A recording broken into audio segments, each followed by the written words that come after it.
everyone. Wonderful to have you all here. All right, let's get started and celebrate the season of growth and opportunity with Canada Business Talks, where we spotlight the inspiring journeys of Canadian entrepreneurs and business leaders. Each conversation offers valuable insights to help you elevate your strategy, expand your vision, and thrive in today's dynamic business landscape. Let these stories of resilience, innovation, and leadership empower your next move. We proudly bring this today to you in collaboration with our exclusive partners, RBC as our banking partner, UPS as our shipping partner, ADP, our exclusive HR partner, and Google Canada as our technology partner. Hello, everyone. An official hello and welcome. I am Alyssa Lansdale, your media host for Canadian SME Business Magazine. I am the founder of Rockstar Communications. I founded it in 2020 as a way to unite my distinct passions and strengths in the leadership communications and media spaces. And since 2011, I've had the privilege and the pleasure of helping hundreds, probably thousands at this point, of leaders, or at least in the 1000s, of leaders across the globe influence their teams and stakeholders with authenticity and impact.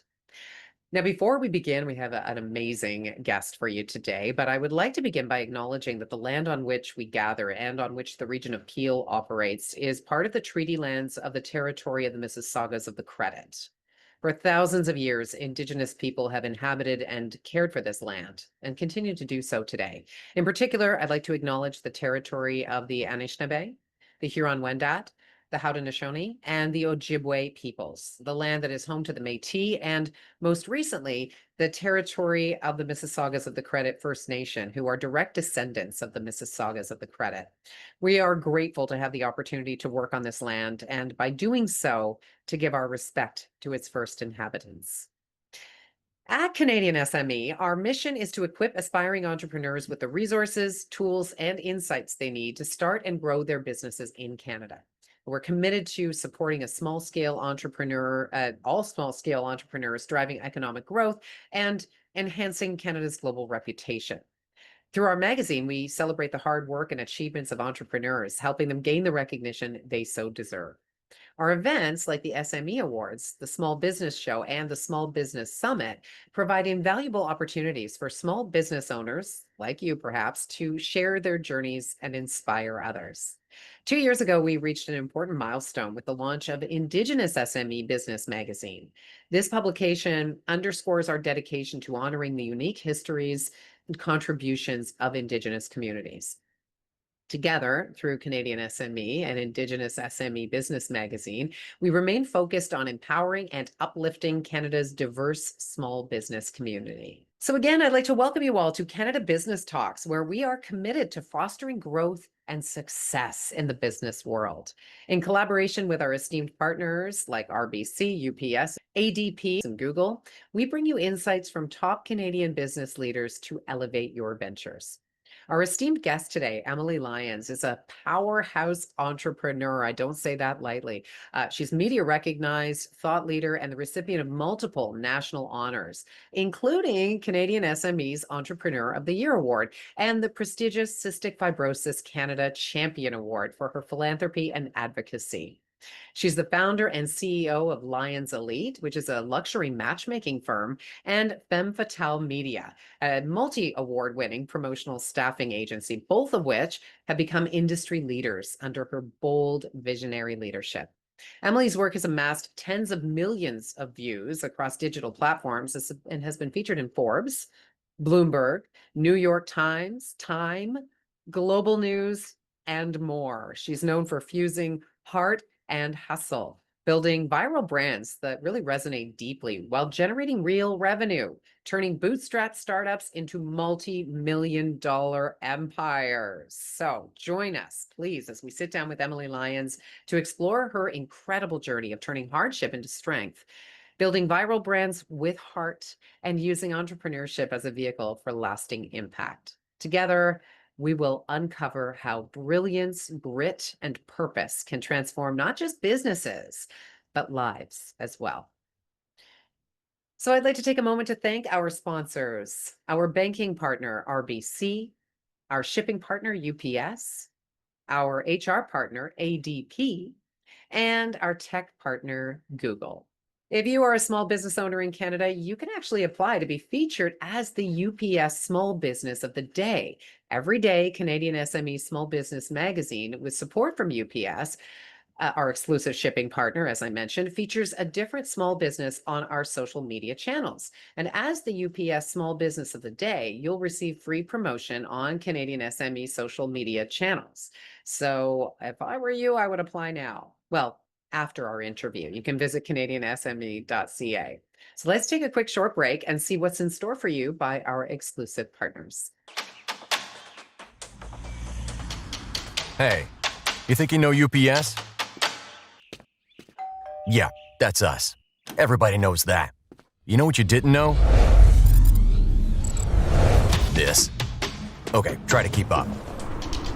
Ocean, us. Ground, rail, air, so us. Guess who? Us. Customs cleared, borders cleared, done. Us. You still with me? Wait for it. Boom. Us. Intelligent, automated, fulfillment. Us. Yep, healthcare too. Digital your thing?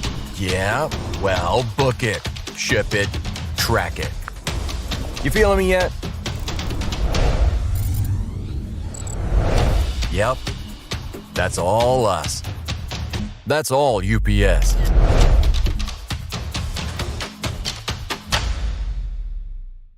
All right. It is time to welcome our guest today, Emily Lyons, founder and CEO of Lyons Elite and Femme Fatale Media. Emily, are you with us? Hello. Hey, how are you? I'm great, thanks. How are you? I am well, thank you. I'm glad we have time to interview you after that incredible bio. I mean, there's so much that you have been up to. And really, I don't know how long you've been at this, looking at you now, I'm like, sounds like somebody who has a 30-year bio behind her. You've done so much and you built not just one, but multiple successful brands, from the ground up. So I would love to talk to you, first of all, about the key lessons you've learned in those early startup days that may still guide your decision-making process today. Yeah, well, I started in 2009, so it's been 16 years. Okay. Wow. Long time. But You're- something that I learned early on was that you don't have to have all your ducks in a row to start. You don't need a perfect plan. And I think that's a really big thing that holds a lot of potential entrepreneurs back is that they're chasing perfection, the perfect business plan, the perfect conditions to begin. And for me, I was not chasing perfection. I was just testing. I was seeing if somebody would buy what I was selling and figuring it out as I went. And I did one messy step at a time. But what I learned is that that's the best way to start at every point, whether you're new or you're deep in it. Because even today, I still operate like that. I don't spend months or years discussing something internally. I launch it, I try it, I test it, see what works. Because honestly, that's usually the only way you really have to you can really figure it out is by doing it. That's so true. I think people are so afraid of failure, but failure is that's trial and error, right? And that sounds like that's what you have to do to decide what works and what doesn't, and make Yeah. those stumbles early. Did you ever make any big stumbles early, or any that you would Oh care to share? yeah. Oh, there's been stumbles all along. Yeah, yeah, yeah, Where I'd even begin. yeah, yeah. Well, You I know mean, what? yes, it's probably a bunch of Something little things, right? Yeah. thing early on was I didn't use contracts for anything. So I didn't use contracts for clients initially, and then I didn't use contracts when I hired my first employee because I was a small town girl, and I just thought you went by your word and a handshake, and that was all you needed. And so Yeah. Oh, yes. As a small business owner, I have done that one too. And you've got it. I think we all have to learn mistakes. Like we have to learn lessons like that and build based on those experiences for sure.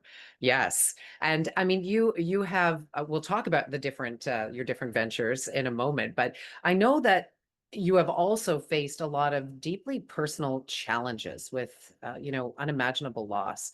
And yet somehow you have continued to lead and to grow your businesses. I imagine that doing that, you can't help but be influenced in some way by this loss. And I would imagine in, dare I say, a positive way, probably. It's probably helped you in terms of your resilience. Am I right? Oh, absolutely. Yeah. I lost my sister and I lost my mom. And I almost lost my brother and my father. My dad had cancer. My brother has the same disease my sister had. So going through all of that, it gave me a really deep understanding that everybody is fighting battles we can't see. Because I know for me, I still had to operate. I still had to show up for the business a lot of the time, even though I was breaking at the same time. So it really made me a more compassionate, more present, and honestly, just a more human CEO. And it also really showed me just how intertwined our life and our businesses really are. Because back in the day when I was a teenager, it used to be you leave your personal life at the door, you show up with a smile, doesn't matter what's going on at home. But that doesn't happen. We don't leave our personal pain at the door when we go to work. We carry it with us. So now I always lead with that awareness, and not just for my team, but for people that we're working with and why they might be reacting the way that they are. And then I try to make space for real conversations. And I no longer chase success for the sake of chasing success. I try to build things that matter because I know how quickly everything can change. So beautiful lessons in life. And I love what you're saying about bringing our whole selves to work. That is the kind of person I want to work for. And I imagine your employees love that as well. Do you think COVID also had anything to do with that, where we all just had to had to bring our lives to work? There was the blurred line. Yeah. Absolutely. Absolutely. I mean, we all went virtual. And so we were seeing it. We were seeing everybody's families in the background, kids running by, dogs jumping on them. Yeah, I love that. And I always like to say, remember that viral video with the guy on the BBC? And this was before COVID, and everybody laughed about, oh my goodness, how horrifying is that his kids showed up and his wife, and and I'm thinking these days that's just what we call Tuesday, right? I mean, that's kind of how life goes now, which I love, right? We're hearing our pets and kids and seeing lives, which is wonderful. Yes. Now your brands have gone viral. They've garnered global attention. What is your formula? I mean, for those of us who, I mean, all small business owners want this secret sauce, whatever it is. What is the formula for building the brand that really resonates, not just in terms of like marketing, but in building customer loyalty, connecting with those customers and building community? Yeah. So I don't think that viral brands are built on trends. Not to say that trends aren't bad. We definitely play around with them. But when I look at the posts that I've created that have resonated the most, one that has 30 million views was because I wasn't afraid to be polarizing. And I think when we are business owners, we get afraid to speak out or to say how we actually feel. And I think when we aren't, as long as we're not being we're operating with integrity and with good morals, it's okay to be polarizing. It's okay to say what you feel. And I think that the best brands are built on truth and on value. So I try to create brands like I'm speaking to one person. I want to speak to one person, not the entire internet. I don't want to appeal to everybody. That's not who I am. And I want to create something of value and something real. So I'm always asking, what problem does this solve for my community? Am I going to teach them something? Am I going to entertain them? Am I going to make them feel something? And then you always want to focus on building a community before you ask for anything. So I think what happens with a lot of businesses is they show up and right away they're hitting people with the sales. I think with social media, it has to be give, one little ask, give, give as much value as possible. And people are naturally going to want to support you and give back to you. But you have to give that value before. And that's really, I think, what has helped us to build loyal community and create content that really resonates with people. course. You're saying, just to recap, I'm hearing, don't water down your brand, right? You're not for everybody. Not everybody is for everybody. Speak to that one person, offer what you can of value, be your authentic self, and seek to make connections rather than sales, and then the sales will come. I love Yeah. that. Beautiful. Now, I think this is really interesting. I'm fascinated by, both of these businesses that you run, matchmaking and promotional staffing, because typically, I mean, I've dabbled in both, shall I say, on the other side of things, on the consumer side of things. It's really historically male dominated at the leadership level. So how have you navigated these spaces as the bold, outspoken female founder? Is that what you always were, or were there real challenges there? And what advice would you have for women looking to lead in this kind of male dominated industry? Yes, that's a great question. And it was a lot harder 16 years ago when I was starting because it was less common to see a woman in business. And everybody that I was going up against were all males in the staffing industry. And so not only that, but they were older. I was in my early 20s, they were in their 40s and up. And so I started thinking, how can I use my perceived negative things about me to be my positives? How can I use that as my strengths and flip that? And so that is exactly what I did. So being a woman, you can come at things in a different way, with different empathy, with different ideas, and show up completely unique. And that was exactly what I did. And so I think looking at how can I bring this to the table in a unique way. And then I think to stop trying to fit in. Don't try to be like everybody else. You don't have to be like the males. And if they're not letting you in the room, if they're not letting you at the table, figure out how to build your own or to create your own. Yeah. And being underestimated as a woman, really, like I said, it gave me an advantage that people didn't see coming. I was able to show up sharper. I was able to show up louder. I was able to utilize social media in the early days when those people weren't even on it. And I made sure I was always more prepared than anybody else in the room, because I knew that they were going to look at me and they were going to say, who's this young girl kidding? So I over prepared. So even if we were all on level playing fields, I was going to knock them out of the park. Love it. And I think for women, we do tend to feel we need to over prepare. I mean, I always like to say, don't think that you have to have 100% of it, but you're right. We just do, because we know we're going to be maybe questioned more. Mm-hmm. Yeah. So what are some examples? Can you think of any examples in terms of what those, other than what you've already said, what some of those advantages that we have as women that are totally different? What are some of our unique advantages? And I know that's asking you to speak generally, but from your perspective, what were they? I Other think than we the element of surprise. Yeah. juggle a heck of a lot of things. That's Yeah. what like it's not uncommon to have a woman at home with a baby on her hip while she's running a business. And so things like that. Or a lot of women are very empathetic, so they can look at business or look at opportunities from a different way. We're very caring. Things that maybe an older, more jaded male business owner might not be able to look at it through that lens. Yeah. And I know that in matchmaking, or at least, you think of dating apps and everything like that, you can think from the strictly business perspective, but you really do have to have a grip on the whole human condition. There's a lot of nuances, I would imagine, anyway, in a matchmaking and in a matchmaking business. Yeah. Absolutely. Yeah. Okay. So you're known, I mean, not just for business success, but your philanthropic work and advocacy. How do you integrate purpose into your business strategy? And why is that so important to you? Maybe you can talk a bit about your purpose. Yeah. So purpose isn't a layer that I add on, it is the blueprint. So every business I've built, I've started with a personal pain or a mission that really mattered to me. So I have a company called True Glue Beauty, and it's about making safe beauty products. It was a personal pain point that I had specific to one product, and I set out to solve that. Lions Elite was about helping remarkable people that were really busy find love in a world that was so transactional, with dating apps and how it treated people. Purpose drives how I hire, how I market, the partnerships that we have, the clients that we take on.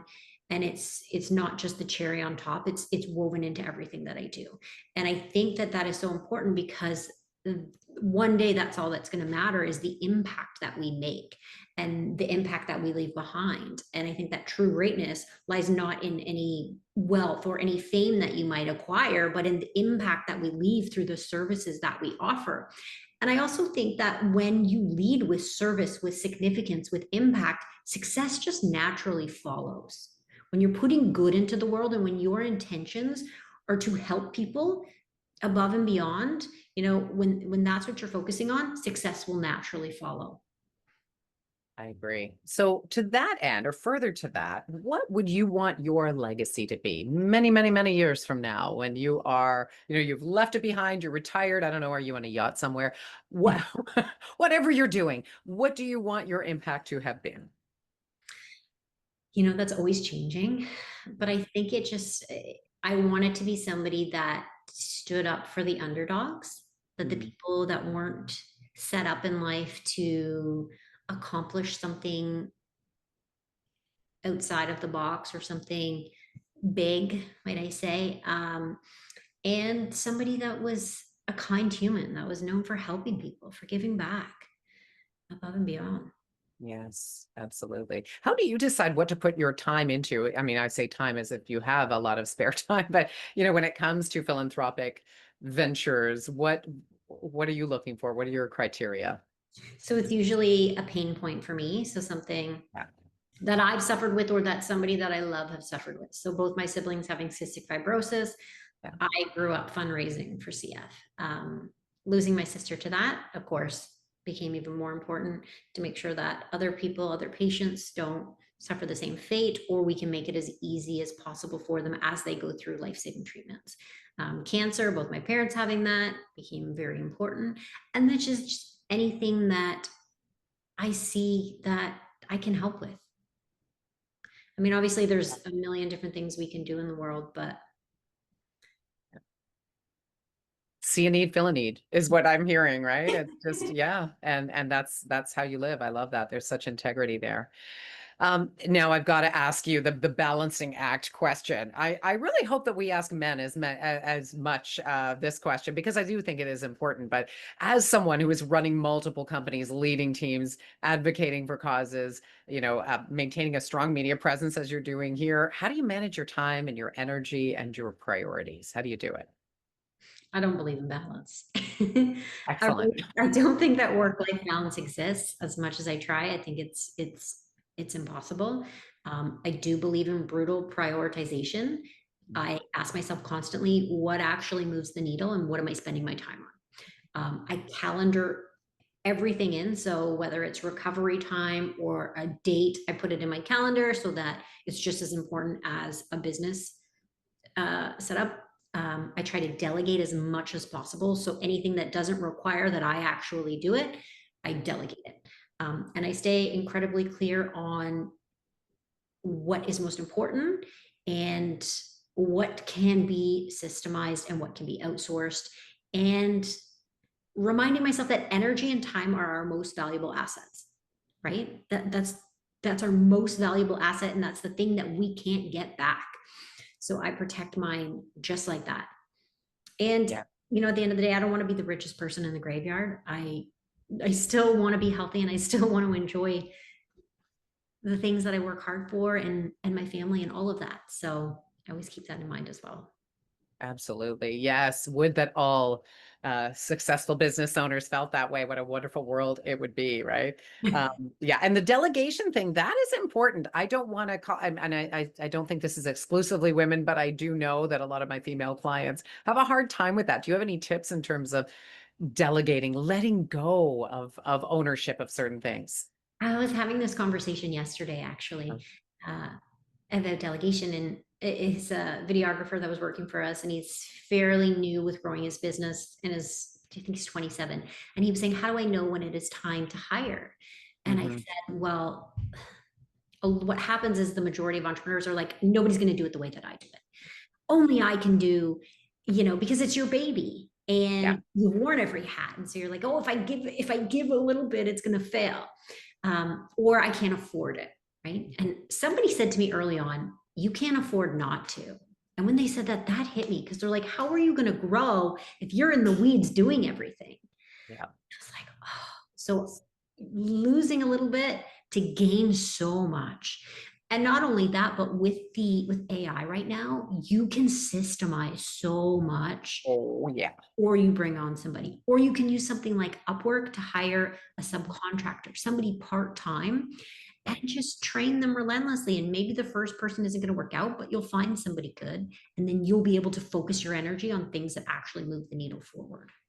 I love that. And, I think it's a matter of rewiring our limiting beliefs about all of that. You have just given us a lot of food for thought, especially the idea of like, it doesn't, so if you don't get the right person right away, so what? So if you have to take some time to train them, I think that's really important for us to stop putting roadblocks up to our own success. So thank you. That's fantastic.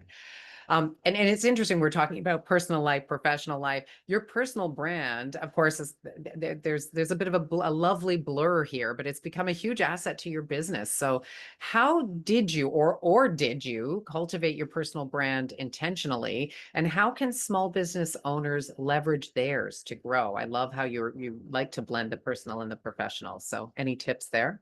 Yeah, I never set out to build a personal brand at the beginning. And it was funny because years ago, a company reached out to me and asked if I could come and speak to their employees about building a personal brand. And so I had to Google, what is a personal brand? Love it. What What do you Google's for. mean? And it was just me showing up consistently on social media, not just sharing my wins, but sharing the journey, sharing the failures, sharing how I was feeling, and people resonated with that. So back in 2011, after my sister passed away, I suffered really badly with mental health issues. I had depression and anxiety, and I hid that for a while. I was afraid to put that out there. And as soon as I did, and I opened up about that, that was when my personal brand started to take off. So that's when my stuff got shared by thousands of people. That's when I got the messages saying, oh my gosh, your story resonated with me so much. And that taught me so much, because up until then, I was just curating this picture perfect image that I thought a business owner should be. And so as soon as I showed up as that, that was when I started making an impact. And then I learned through my personal brand, it naturally guided people to my different businesses. I didn't have to show up and talk about them by any means. I just had to give value, and I was giving value through my story. I was teaching them, I was inspiring them. And so that grew my businesses. That gave me the ability to pivot. It gave me a safety net. And it was also a business in itself that I could leverage and grow and monetize. And so I think just showing up, telling the truth, sharing your journey, and providing value however you can. And I think it's important to not focus on being impressive, but being real and being relatable and being useful. That is what is unforgettable. And Oh, yes. and I just want to add is that people want to follow humans. If you look at the biggest entrepreneurs in the world, if you look at them compared to their brands, like Elon Musk compared to Tesla, his following is off the charts higher than Tesla, because people want to follow humans. They relate to humans, not logos. Yes. Yes. And not perfection either. As you say, when you are your most real, I know my most real post went viral. I had no makeup. I had no hair. Like, I was sitting in my car and something came upon me and I said it, and that's what skyrocketed things for me. So I can tell you, we would love for everything to be under control and perfect, but that can really hold us back. So I love that you're saying that. It's like, you then magnetize the right clients, the right customers. Not everybody. It doesn't have to, it's not a numbers game, is it necessarily? No, not at all. And that's funny. If your goal is ultimately to monetize your posts too, with some of the stuff, the ones that we find that convert the most aren't the ones that go viral. The ones that go viral, that's great. Hopefully we're making a great impact and doing all those things. But in terms of business, those aren't the ones that convert. It's true. You only need a few that are really resonating with it, and then there's your new clients. And I had a conversation with somebody once, and they said, I only have 1,000 followers. What can I really do? And I said, if you were in a room speaking to 1,000 people, Exactly. how would you feel? Yeah. Yeah. That puts it in perspective, doesn't it? It's yeah, we need to bring those numbers into the room, right? The physical room. You're absolutely right. Yes. Now I'm interested in speaking of, it's kind of a continuation of what we were talking about, your definition of success. Like, was it different then? Did you have a different idea of what that looked like versus where you are now and what you consider to be success? Oh, for sure. When I was starting out, it meant superficial things. Yeah. Absolutely. And now success to me means freedom. It means peace. It means doing work that I am proud of with people that I love by my side, and knowing that I could lose everything tomorrow and still be whole, still be totally fine. Money is a fantastic tool if you use it great, but it's not success. And freedom to me, that is the goal. That is what success is. Yes, I love that. I love it. Now you have mentored countless aspiring entrepreneurs. What kind of advice do you give them? I would imagine you got to, if you're mentoring, that's part of it. You got to give them some tough love. What do you say to people just starting out that you think those watching right now might benefit from hearing?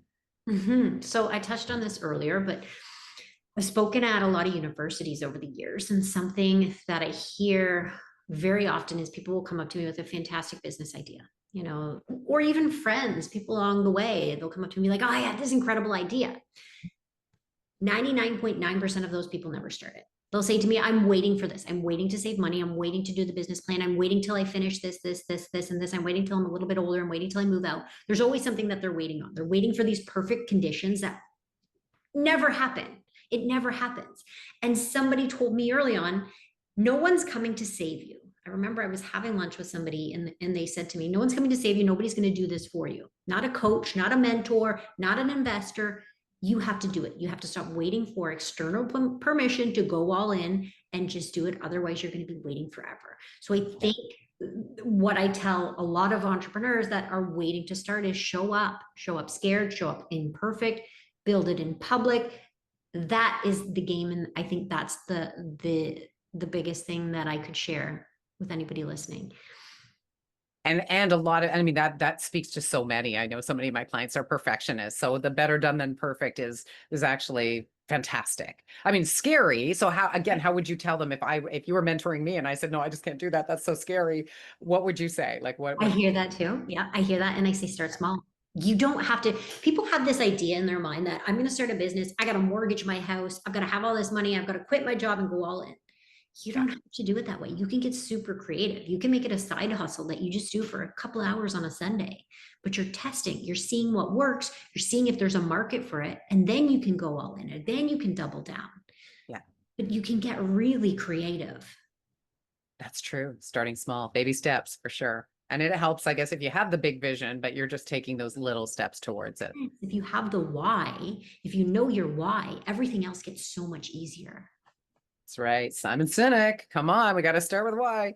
Okay. Now what is next for you, Emily? Like, are there other industries, anything else you want to get into that you haven't? Maybe a cause or a challenge you're looking to tackle in this next chapter of your career? Oh, yes, 100%. I think I've built companies that have changed my life. Now I really want to build companies that change the world. So whether that's through AI, through wellness, through media, through relationships, I am chasing impact and new opportunities and looking for opportunities that can help us level up and go bigger and better.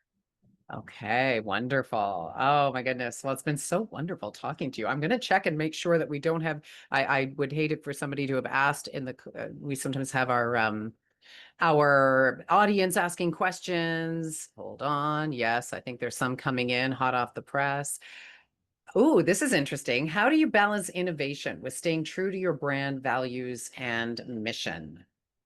Sorry, can you repeat that? I was reading. Yeah, they're wanting to know about innovation. Basically, how do we balance innovation with staying true to your brand values and mission? I know that as a small business owner, it's like we want to do something new, we want to do something different, but we want to stay true to the brand values. What would you say? Well, that's the beautiful thing about innovating. You're creating something new. So take it and go back to what's important to you and make sure that it reflects that. Yeah. But I think that too goes back to being really clear about your why and why you're doing things and what your values are. That makes it a lot easier to identify and I guess cast out the ones that don't really work. Yeah, Yes. with that in mind. Yeah, for sure. Okay, another audience question. What inspired you to focus your work on supporting small business owners and entrepreneurs? Because when I started, I was a high school dropout. I had dropped out in grade 10, and I didn't have any money, any experience. And so I always wanted to help other people in a way that made it easier because it was so difficult for me. And it doesn't need to be that way. We make it sound like this, like building a business is this big, huge, crazy thing. And it's really just problem solving.